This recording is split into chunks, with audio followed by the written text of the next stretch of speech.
कुठेतरी निर्मितीचं पहिलं स्वागत टाकली मराठीमध्ये खूप सुंदर मालिका येते कारण त्याचा प्रोमो आल्यानंतरच ते टच होऊन गेलेलं आहे. पहिले तर काय सांगाल की हा प्रोमो आल्यानंतर तुम्हाला मिळालेली पहिली अं, काही नाही, मला असं बराच चांगला रिस्पॉन्स आला, खूप छान रिस्पॉन्स आला की खूप फ्रेश वाटते मालिका. तुला बघून खूप छान वाटतंय, खूप प्रसन्न वाटतंय. आणि आर्टिस्ट चांगले घेतले आहेत. म्हणजे हरीशला बघून सगळ्यांचं असं झालं की अरे, तुम्ही एकत्र केलं नव्हतं काम कधी, एकत्र चित्रपटात होता आणि तुम्हा दोघांना बघायला मजा येईल. आणि मीडियावर बेसिकली ना खूप ऑर्गॅनिक रिस्पॉन्स आलाय, जे आम्हाला चॅनलकडनं पण कळलंय की हे एक्सपेक्टेड नव्हतं, पण खूपच खूपच चांगला प्रतिसाद. म्हणजे असं जरा भारावून जायला झालं पहिला पहिला प्रोमो आल्यानंतर. आणि मस्त वाटलं, खूप खूप छान प्रकारे प्रेझेंट केलं आम्हाला. ते मला आवडलं ॲज अ ॲक्टर. सो प्रतिक्रिया म्हणजे मला पहिली प्रतिक्रिया अशी होती माझ्या घरच्यांकडून की तू खूप डेंजर वाटतोस आणि अशा पद्धतीची भूमिका तू का करतोयस, कारण आम्हाला असं बघायची तुला सवय नाहीये. या सगळ्या, पण मला असं वाटतं की ह्याच खऱ्या प्रतिक्रिया आणि चांगल्या प्रतिक्रिया आहेत. ही खरी दाद आहे माझ्या अभिनयाला मिळणारी आणि आमच्या प्रोजेक्टला मिळणारी, आमच्या मेहनतीला मिळणारी. आणि त्याहीपेक्षा चांगलं मला असं वाटतं की पहिली प्रतिक्रिया आमच्या दोघांची बघून खूप चांगली होती, कारण आम्हाला खूप, आम्ही खरे आणि जशी ती पात्र असायला हवी तसे आम्ही वाटलो. आणि आम्ही दोघांनी ही प्रतिक्रिया मागे दिली, एकमेकांच्या समोर नाही दिली. कारण मला जेव्हा दीप्तीचा तो टर्न आहे ट्रे घेऊन, तिथे असं वाटलं की हो, हीच अनु आहे. आणि सेम प्रतिक्रिया तिची होती. त्यामुळे प्रतिक्रिया म्हणशील तर ह्या मालिकेमधील मधलं प्रत्येक कास्टिंग हे खूप ऍप्ट झालंय असं मला वाटतं. आणि अविनाश मध्ये कॅरेक्टर बरोबर इथं बसलेले आहेत त्यातले. पण असं असतं ना की त्याला वेगळ्याच रूपात आम्ही बघितलेलं आहे. इथे जास्त म्हणजे असं लाऊड वगैरे रागीट वगैरे असं दाखवत नाही. जेव्हा हे तुम्हाला कळलं की तुम्हाला अशी भूमिका करायची, तुम्हाला स्टोरी सांगितल्यानंतर तुमची पहिली प्रतिक्रिया काय होती? की कसं जाणार किंवा काय? मला खूप चॅलेंजिंग वाटलं, कारण मला कायम काय म्हणतात, नट म्हणून स्वतःचा जीव अशा अडचणीत टाकायला फार आवडतं. कारण मला असं वाटतं की जोपर्यंत नट स्वतःच्या कम्फर्ट झोनमध्ये काम करतो, तोपर्यंत तो ग्रो नाही होऊ शकत. सो जर तुम्ही त्याला स्वतःला तो त्रास दिला की वेगवेगळ्या पात्रांमध्ये वेगवेगळ्या धाटणी असेल, लहेजे असतील, प्रांत असेल, त्या लोकांच्या भूमिका, त्या पात्रांच्या भूमिका तुम्ही वठवायचा प्रयत्न केलात, तर डेफिनेटली अभिनेते म्हणून तुम्ही ग्रो होता. सो जेव्हा या पद्धतीची एक अँटॅगनिस्ट म्हणू आपण त्याला, अशी भूमिका माझ्याकडे आली, जो हिरो पण आहे आणि तो ग्रे शेडचा हिरो आहे, तर तेव्हा मला आय वॉज, खरं तर मी ब्लँक होतो, कारण मला कळत नव्हतं हे मी कसं करणार आहे. कारण या पद्धतीची भूमिका मी नाही केलेली कधी. पण इथूनच तो प्रवास सुरू झाला की कुठेतरी त्या अविनाशचं वागणं स्वतःला जस्टिफाय करणं, जो ते चुकीचं असेल, पण जोपर्यंत ते मला पटत नाही तोपर्यंत मी लोकांना कन्व्हिन्स करू शकत नाही की हो, अविनाश असं वागतो.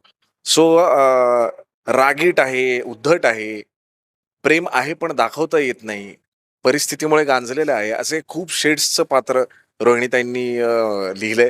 आणि खूप मजा येते. म्हणजे मला तर असं वाटतंय की इट्स नेव्हर एंडिंग. ह्या पात्राचे किती पदर उलगडता येतील मला, तितके मी उलगडू शकतो आणि तितकं हे डीप आहे पात्र.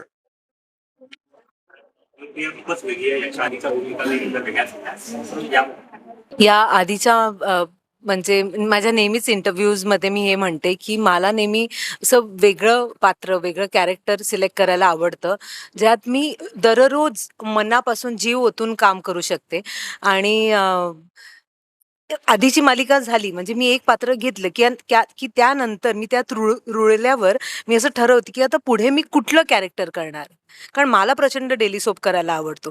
आणि त्यावेळेला मला असं वाटलं की मी माझ्या वयाचं आणि इमोशनल थोडं प्रेक्षकांना काय म्हणतात, भिडणारं किंवा त्यांच्यातच सामावणारं असं मला कॅरेक्टर करायचं होतं. आणि अनुप्रिया अगदी तशी, अगदी म्हणजे अगदी.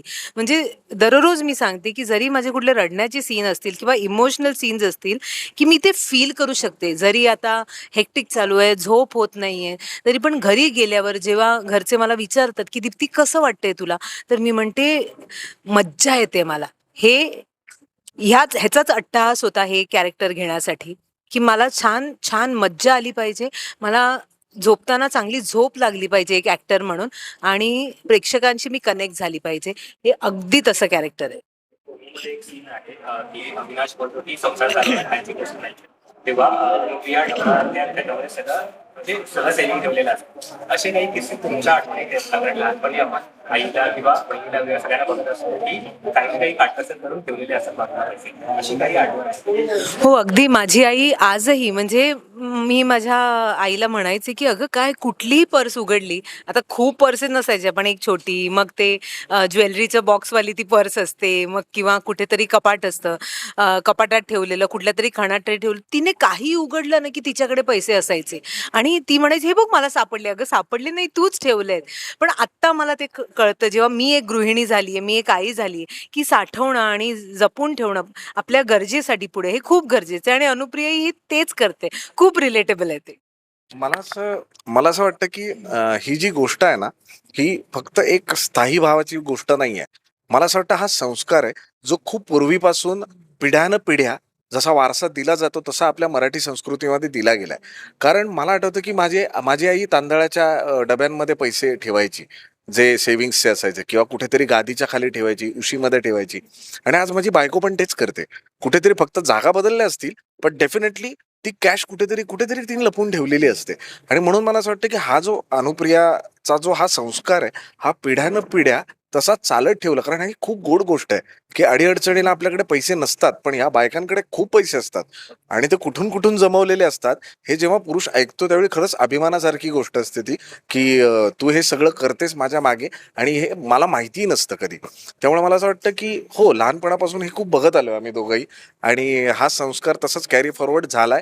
ही तर आई आहे स्वतः आणि ती डेफिनेटली तो कॅरी फॉरवर्ड करेल आणि मी सुद्धा माझ्या आयुष्यात पुढे जाऊन हे कॅरी फॉरवर्ड करण्याचा प्रयत्न करेन. आता तू सांगितलं की म्हणजे आठवणी आहेत आता बायको सुद्धा या गोष्टी करत असते. पण अविनाश हे जेव्हा पात्र बायकोने बघून तिची पहिली reaction. तिचं तिचं म्हणणं असं होतं, एक तर पहिली गोष्ट तिला काळजी वाटली. कारण जसं तुला माहिती आहे, की बायका नवऱ्याच्या तब्येतीबद्दल खूप जरा हे असतात. तर आणि तिचं कायम मला एक म्हणणं असतं, की तू खूप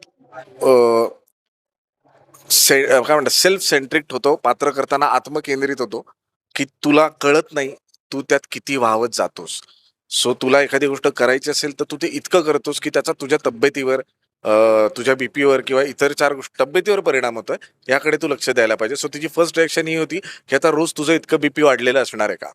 सो आय सेड की नाही ते होईल. ती म्हणेल, "पण हे पात्र इतकं विकृत काय आहे?" हा तिचा दुसरा प्रश्न होता.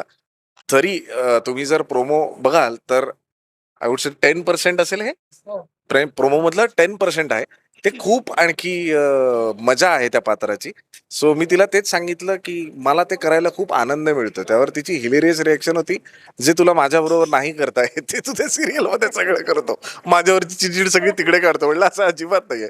सो आमच्यात मोर ऑन आम्ही दोघंही खूप हसमुख असल्यामुळे आमच्यात एक कॉमेडीच कॉन्व्हर्सेशन कायम होत असतं. तरी हा अविनाश सिरियस असेल तरी काही comedy आहे. खूपच कॉमेडी आहे रे. मला सीरियस राहताच येत नाही अजिबात. गेल्या एक बऱ्याचदा मुलगी आहे. सो त्याची कॉम्प्लिमेंट काही वेगळी मिळाली होती का? ती मला काय म्हणाली माहितीये का? मी हे हरीशला पण सांगितलं नाहीये. ती मला म्हणाली, की "आई, छान दिसतेस तू." आणि मी म्हटलं, "छान दिसते म्हणजे प्रोमो कसं?" नाही, तेच म्हणाली, की ती "तू खूप फ्रेश दिसतेस आणि तुला असं खूप त्रास असतील ना, ते म्हणजे असं वाटतंय, की तुझा नवरा खूप चिडखोर आहे आणि सासूबाई असं वागतायत. तर पण तरी तू छान दिसतेस. दिसू शकतेस का तू छान?" मी म्हटलं, "हो अगं, मी दिसू शकते. मला ते फार आवडलं." मी म्हटलं, "अगं, पण काय वाटलं तुला? मी काम कसं करेन?" "नाही, तू नेहमीच छान काम करते." असं ती मला म्हणाली आणि मला ते छान वाटलं. ही तिची कॉम्प्लिमेंट होती. मालिका सुरू व्हायचे पण काही दिवस झाले शूट सुरू. पण मला असं जर एक प्रश्न विचारला की अविनाश आणि त्यांच्याकडून जर काही घ्यायचं झालं तर काय? अनुप्रियाकडून घ्यायचं झालं तर तिचं संसाराबद्दलचं ते प्रेम, तिची चिकाटी, काय म्हणतात खूप पॉझिटिव्हनेस. म्हणजे कितीही अडचण आले आणि हा मला वाटतं एंडपर्यंत, त्या स्टोरीच्या एंडपर्यंत ती अशीच राहणार आहे. तिच्यात बदल येतील, पुढेही अजून काही-काही बऱ्याचशा गोष्टी होतील. पण तरी तिचा जो पॉझिटिव्हनेस आहे, तिच्या नवऱ्याबद्दल, तिच्या संसाराबद्दलचं प्रेम आणि कुटुंबाला एकत्र ठेवण्याची तिची जी पॉझिटिव्ह स्ट्रॉंग विलपावर आहे ना, ती मला वाटतं सगळ्यांनी आणि मी पण घेतली आहे.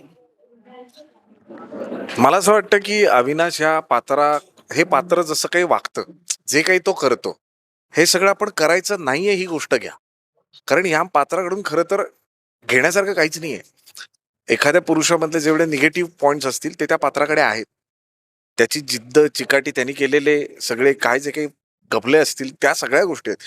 त्यामुळे मला असं वाटतं की कुठल्याही पुरुषाने हे पात्र या पद्धतीने बघावं की माझ्या आयुष्यात हे मी करता कामा नये. कारण हे जर मी केलं तर माझ्या कुटुंबाला त्रास होणार आहे. सो मला असं वाटतं यावेळी ते उलटं आहे माझ्यासाठी की अविनाश वागतो तसं वागू नका. आपल्याला मालिकेतून खूप काही शिकायला सुद्धा प्रेक्षकांना मिळणार आहे.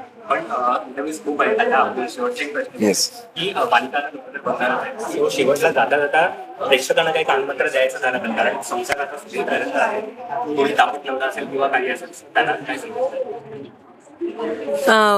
कोणाला कानमंत्र हे द्यायचं नाहीये. मला असं वाटतं की एक स्त्री म्हणून मला एवढंच सांगायचंय, दीप्ती केतकर म्हणून आणि अनुप्रिया म्हणून मला एवढंच सांगायचंय, जे माझं पात्र इन रिअल लाईफ आणि रिअल लाईफ मी हे नेहमी हे कानमंत्र स्वतःला सांगते की सगळ्यांशी छान वागा, अन्नदान करा आणि आनंदी राहा. आपल्याकडे जे आहे ना त्यात समाधानी राहायचा प्रयत्न करा. आपण राहू शकतो समाधानी.